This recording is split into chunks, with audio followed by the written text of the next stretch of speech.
Bienvenidos. Hoy vamos a meternos de lleno en una situación bastante compleja y, la verdad, preocupante en Uruguay. Por un lado, el país es visto como un líder digital en América Latina, ¿no?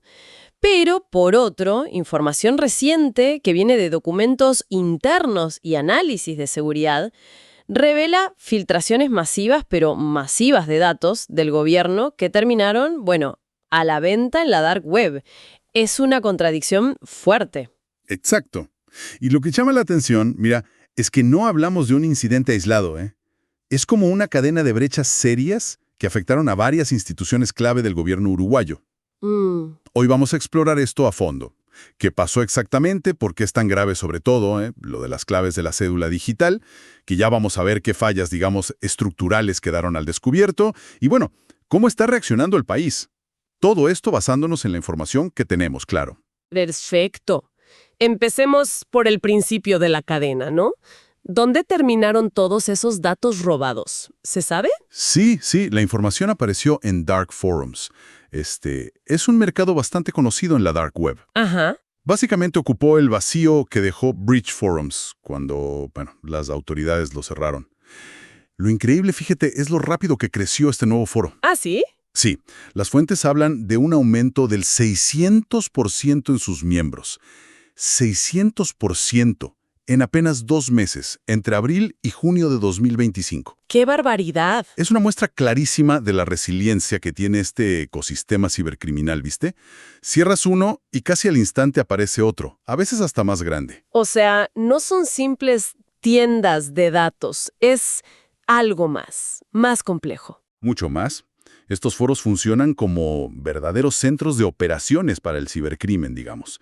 No solo se venden datos, se intercambia información sobre nuevas vulnerabilidades, se recluta gente para ataques coordinados, se venden herramientas de hackeo. Uf. Son plataformas que facilitan toda la logística del delito digital. Que datos tan sensibles del gobierno uruguayo terminen ahí es, bueno, una señal de alerta máxima. Y la lista de víctimas confirmadas por los dominios .gov.ui que mencionan las fuentes es, impresionante. Abarca áreas muy sensibles del Estado. Totalmente.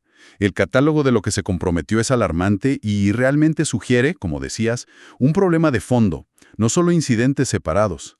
Estamos hablando de, la Dirección Nacional de Identificación Civil, la DNIC, 3.2 millones de registros.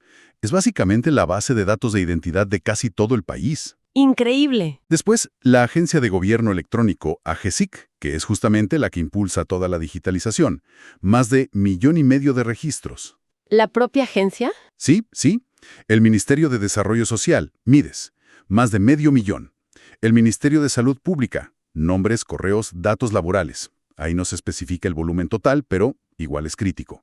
Claro. Incluso gobiernos locales, como el de Canelones, y documentos internos varios. Hasta el portal de noticias La Diaria se vio afectado en incidentes relacionados. Ver a estas instituciones juntas, Identificación Civil, la Agencia Digital, ministerios clave. ¿Qué nos dice esto más allá de los números? ¿Cuál es la gran señal de alarma acá? La gran señal de alarma es que probablemente estemos ante una vulnerabilidad sistémica. Cuando ves tantas entidades críticas afectadas de forma similar y en un periodo de tiempo cercano, bueno, rara vez son ataques totalmente independientes y fortuitos. Entiendo. Lo más probable es que haya un punto débil compartido. Quizá un proveedor de software o servicios que usan varias agencias, una mala configuración de seguridad que se repitió en distintos sistemas, o incluso, ojo, un ataque a la cadena de suministro que comprometió alguna herramienta común que usaban. Apunta a una falla estructural, no a errores aislados. Y dentro de todo este panorama, que ya es bastante sombrío, hay un incidente que las fuentes describen como una verdadera catástrofe. Hablemos de esos certificados PKI de la cédula de identidad. Sí, sin duda. Este es el punto más crítico de todo el asunto. Se filtraron 30,000 certificados digitales vinculados a la cédula de identidad electrónica. Pero acá viene lo realmente grave, el detalle crucial. Se filtraron con sus contraseñas ya descifradas. ¿Cómo que ya descifradas? Exacto. Esto no es solo una fuga de datos personales, Es un ataque directo al corazón de la confianza en la identidad digital del país. Una cosa gravísima. A ver, entremos en detalle aquí, porque esto es fundamental. ¿Qué es exactamente esta tecnología PKI y por qué es tan central para Uruguay? Mira, PKI son las siglas de Infraestructura de Clave Pública.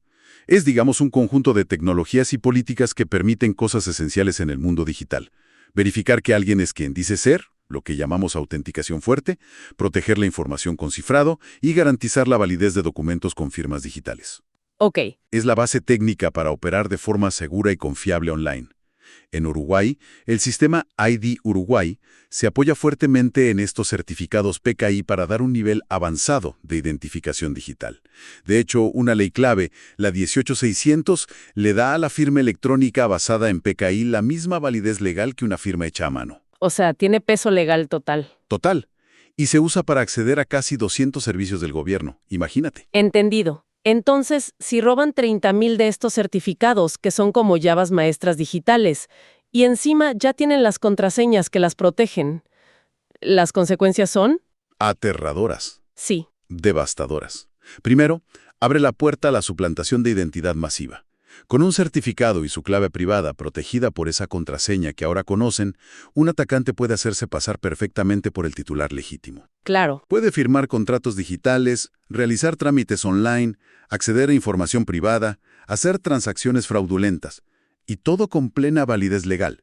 Imagínate el potencial de fraude y el daño que se puede hacer. Más allá del fraude directo a las personas, ¿qué otras puertas abre esto? Bueno, permite el acceso no autorizado a muchísimos sistemas, tanto públicos como privados, que confían en la cédula digital para autenticar usuarios.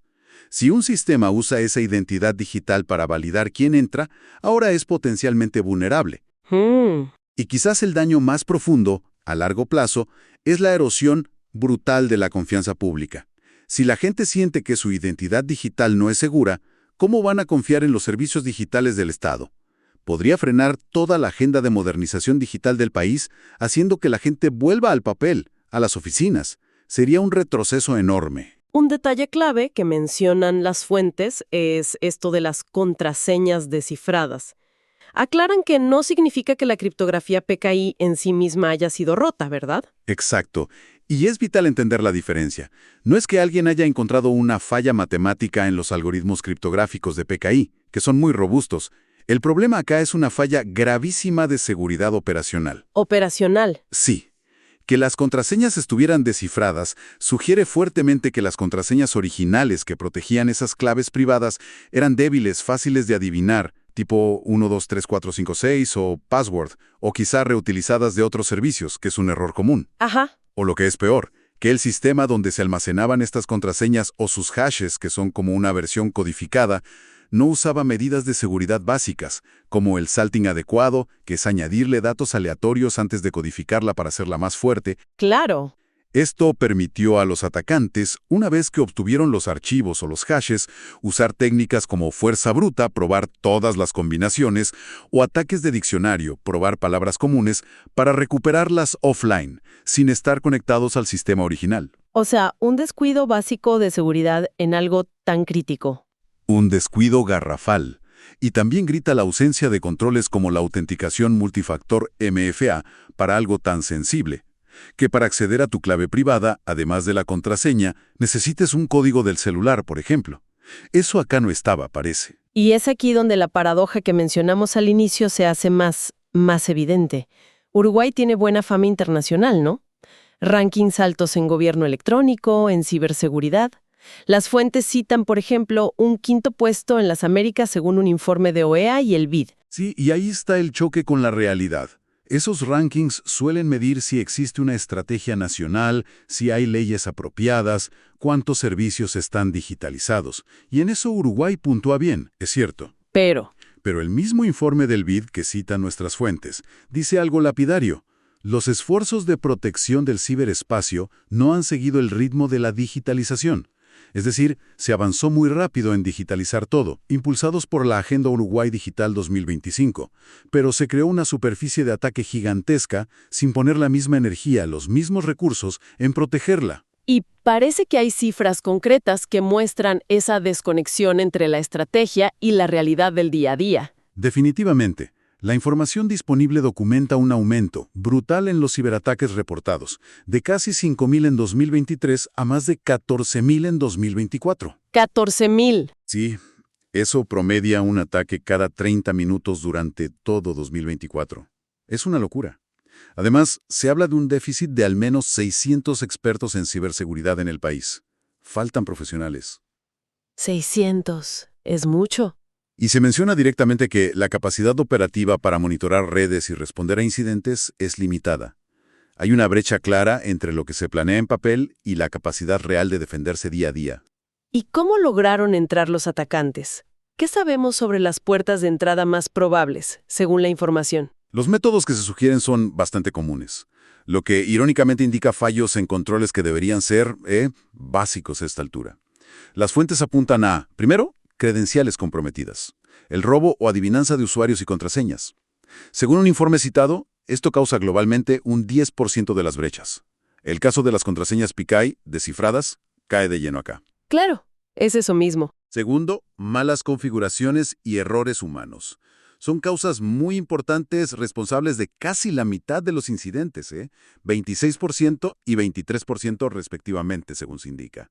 El ataque de DNS Poisoning a la Dirección de Aviación Civil, DINASIA, que básicamente es como si hubieran cambiado las señales de tráfico en Internet para redirigir a la gente a sitios falsos, podría ser un ejemplo de una configuración débil que explotaron. ¡Qué peligroso! Y tercero, sistemas desactualizados. Expertos citados confirman que usar software y servidores viejos, sin parches de seguridad, es una invitación abierta a los atacantes. Que esto siga pasando sugiere problemas en la gestión básica de mantenimiento tecnológico. Tenemos un ejemplo muy concreto de las consecuencias de estas debilidades. El ataque de ransomware que sufrió la Intendencia de Paysandú en 2024. ¿Nos cuentas un poco? Exacto. Ese caso es una radiografía del impacto real. Los atacantes secuestraron información vital, nóminas de sueldos, la página web, la conexión al Sistema Nacional de Patentes, el SUSIBE. Todo parado. Todo parado. Pidieron un rescate altísimo, $650,000, que la Intendencia, correctamente hay que decirlo, se negó a pagar. La Agencia Nacional, AGESIC, dio apoyo, pero las fuentes indican que la ayuda fue limitada y que meses después todavía tenían serios problemas para recuperar toda su información. Uf, meses después. Sí.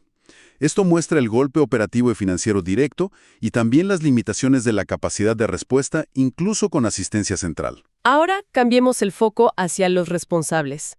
Las fuentes identifican a un actor o grupo que usa el alias Uruguayo 1337. ¿Qué sabemos de ellos? ¿Es uno solo? ¿Un grupo? Sí, este nombre aparece reclamando la autoría de ataques específicos como la filtración de datos del Ministerio de Salud y el hackeo del sitio de DINASIA. Lo interesante de este actor, o grupo, es su perfil mixto. Parece combinar motivaciones políticas tipo hacktivista con el cibercrimen puro y duro de vender datos por dinero. ¿Cómo se manifiesta esa mezcla? ¿Tenían algún mensaje? Por un lado, en el ataque a DINASIA, dejaron un manifiesto en la página web alterada. Criticaban agendas progresistas, al Foro Económico Mundial, la corrupción, y amenazaban con filtrar más datos de políticos. Eso suena a hacktivismo clásico, ¿no? Buscando generar un impacto político o ideológico. Sí, claro. Pero por otro lado, este mismo alias está asociado a la venta de los datos robados de las entidades uruguayas en dark forums, buscando claramente un beneficio económico. O sea, juegan en ambos tableros. Ideología y dinero. Las dos cosas. Precisamente. Y esa dualidad es cada vez más común en el panorama actual del cibercrimen. Les permite, por un lado, justificar sus acciones con una narrativa política o social. Y por otro, financiar sus operaciones vendiendo lo que roban. Tiene sentido, lamentablemente. Además, las fuentes sugieren conexiones de Uruguayo 1337 con otros grupos de la región, como La Pampa Leaks, en Argentina, y Bogotá Leaks, en Colombia. Ah, está conectado regionalmente. Parece que sí. E incluso una posible relación con Machine 1337, un actor conocido por ataques a empresas enormes como Cisco, Huawei y Snapchat. Esto indica que no estamos hablando de un lobo solitario o un principiante, sino de alguien con capacidades técnicas, persistencia y una red de contactos internacional. Entendido.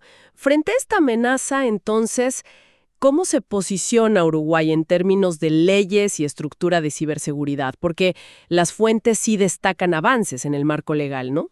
Es cierto. En el papel, Uruguay ha hecho esfuerzos importantes. A fines de 2024 se aprobó una nueva ley de ciberdelincuencia. Esta ley actualiza el Código Penal para incluir específicamente delitos como el acceso indebido a sistemas, el fraude informático, la suplantación de identidad digital.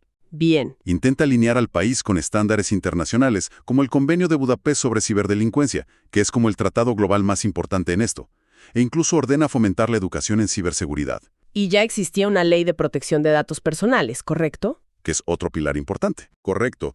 Tienen una ley de protección de datos, la 18331, que está actualizada y se considera bastante alineada con normativas exigentes como el GDPR europeo, que es el estándar de oro global en esto. Sí. Esta ley, por ejemplo, obliga a cualquier organización que sufra una brecha de seguridad a notificarla a la autoridad de control, la URSDP, en un plazo máximo de 72 horas. Así que legalmente las herramientas existen. ¿Y la estructura institucional para hacer cumplir todo esto y responder a los ataques? ¿Quién se encarga? Institucionalmente, también hay una estructura definida. AGESIC es la agencia que lidera la estrategia digital y de ciberseguridad. Dependiendo de ella, existen el CERT-UI, que es el Equipo Nacional de Respuesta a Incidentes Informáticos, y el GISOC, un centro de monitoreo de seguridad para el gobierno. Ok, suena lógico. En teoría, CERT-UI debería gestionar la respuesta cuando ocurre un incidente, y GISOC debería estar vigilando constantemente la infraestructura tecnológica del Estado para prevenir o detectar ataques. Pero aquí volvemos a chocar con la paradoja, me imagino. La estructura existe, las leyes también, pero la realidad parece diferente. Exactamente.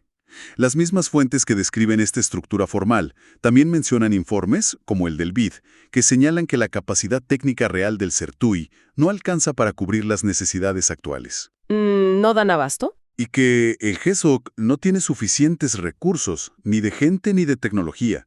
Parece haber una fuerte dependencia de una estrategia reactiva, o sea, actuar después del incidente, apoyándose en las leyes y el déficit de personal especializado que mencionamos antes, esos 600 que faltan.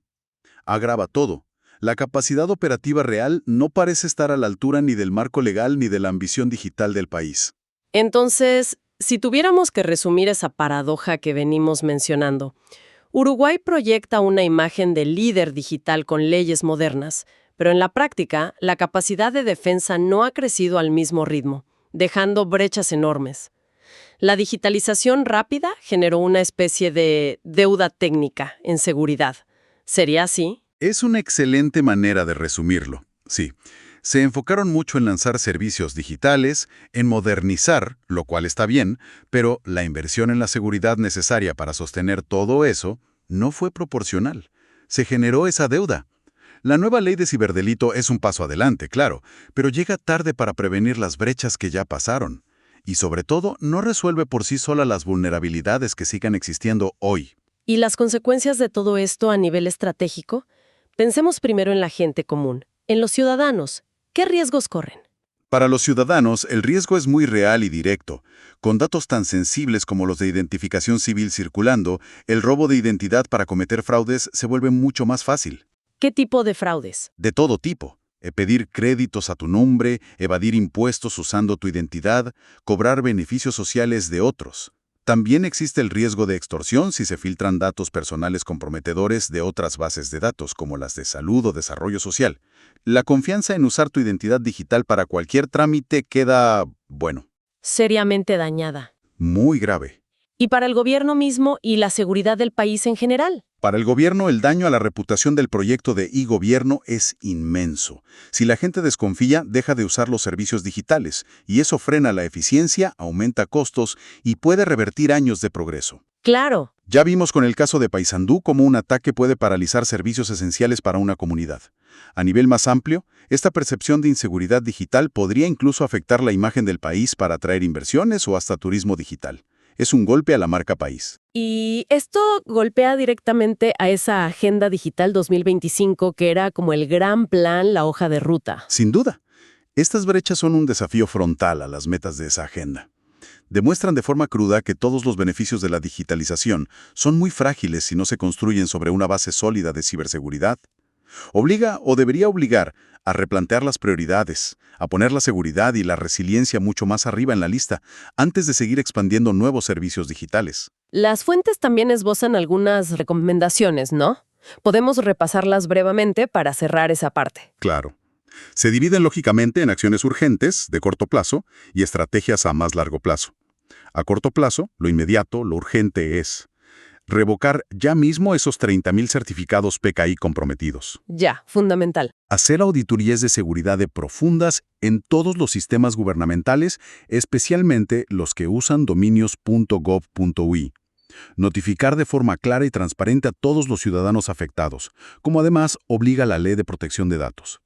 Y realizar una investigación forense exhaustiva para entender al detalle cómo ocurrieron estas brechas, quién fue, cómo entraron. Y mirando más allá de la emergencia, ¿qué hay que hacer para que no vuelva a pasar? A largo plazo, se necesita un cambio de enfoque más profundo. Primero, blindar la gestión de la identidad digital.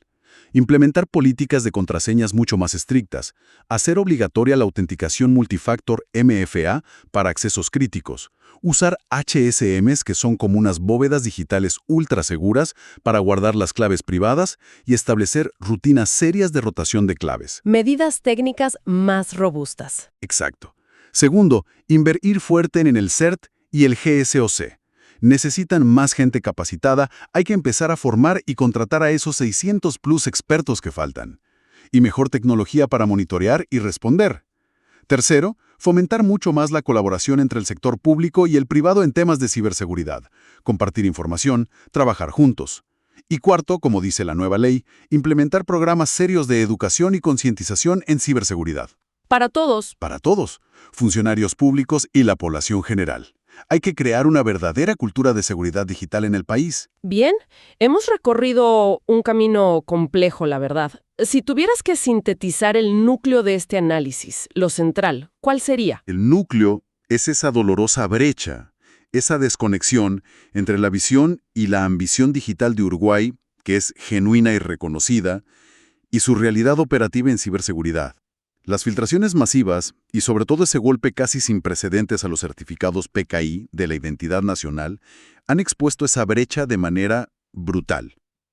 Demuestran que, a pesar de tener buenas ideas y leyes adecuadas en el papel, la capacidad de defenderse en el día a día, la ejecución, no estuvo a la altura del desafío que ellos mismos crearon al digitalizarse tan rápido. Y para dejar una reflexión final flotando, algo para pensar. Más allá de las soluciones técnicas de revocar certificados y parchar agujeros, esto plantea una pregunta mucho más profunda, ¿no? ¿Cómo hace una nación para reconstruir la confianza digital, que es la base de todo su futuro digital, de esa Agenda 2025 y lo que venga, una vez que esa confianza ha sido vulnerada de una forma tan fundamental, tan básica, en el corazón mismo de la identidad? Es algo en lo que seguramente tendrán que pensar mucho en Uruguay.